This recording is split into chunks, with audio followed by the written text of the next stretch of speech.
Well, it's time for a Paralympic update. It's been a while since we've seen one of our stars, certainly a star that is in the ascendance, like the young lady we're about to meet. It's inspirational when you fight cancer as a child and beat it. Then to go on to have your leg amputated, but find the courage to become one of our top Paralympic swimmers, well, that is something we all need to share in that kind of story. Emily Gray, welcome to Expresso. It is awesome to have you here.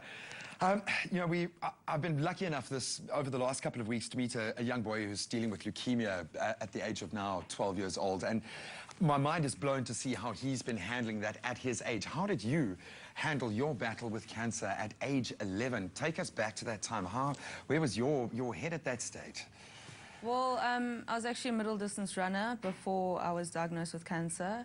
So the pain that I received in my hip, we just thought it was a muscle injury. So I went through chiropractors and doctors, and they eventually found out it was cancer. And then obviously going through the chemo and having the amputation was quite hectic, knowing that I'd never really be able to run again. And then obviously you ask questions like, will I have any friends? Will anybody like me? Will I have any boyfriends? How am I just going to manage in life? So at that time, you've got so many unanswered questions, but they all kind of come along with time.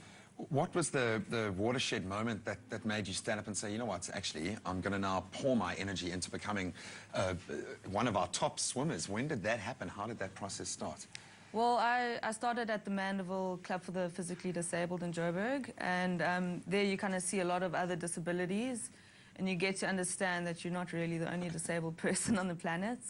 And then I just really stuck to swimming, and I was just really enjoying swimming, and it just kind of grew on from then. And I went to World Champs where I came fourth, and that's where I realized, okay, I could actually do quite well. I was going to ask, did you ever think it would take you this far? Never, never in my wildest dreams. I can see you still have surprise in your face.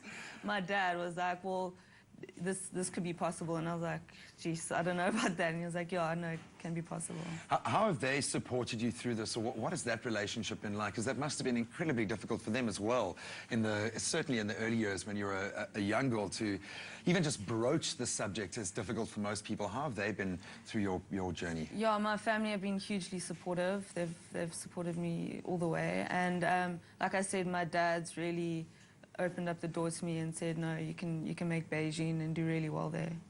So now, 2 Paralympics down, what has that experience been like representing your country? I was teasing you about a photo that we had very proudly, you know, displaying your Protea emblem, but that must be one of those bucket list things that you know, few of us sadly will ever get to experience. What has that been like for you? It was a massive honor, and it was totally mind-blowing going to the Paralympics. Nothing can really prepare you for the vast excitement and the energy in the Paralympics. And yeah, it was just a huge honor being among so many great athletes, and watching Michael Phelps in the pool and then swimming in that same pool was just huge honor. You should like bottle some of the water and take it home with you.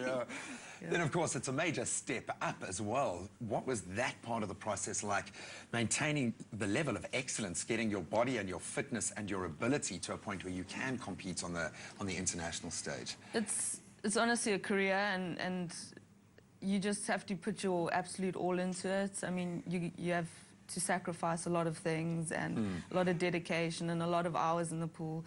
And it's not every 4 years, it's every year, every day for us. So it's a lot of hard work. I have to say, lastly, the goals for Brazil? Definitely want to medal in Brazil, and leading up to Brazil, I've got World Champs in August next year, which I'm looking at medaling in as well. Well, good luck. We will be watching you very closely. Thank you so much for joining us this morning. Awesome to share your story. Emily Gray, a Paralympic swimmer that has been making waves for a while now in South Africa. An awesome story, definitely a name to watch. Right, we are getting inspired by children's books this morning, and we're also helping you get inspired with some awesome prizes related to that. What's our next tough question, guys?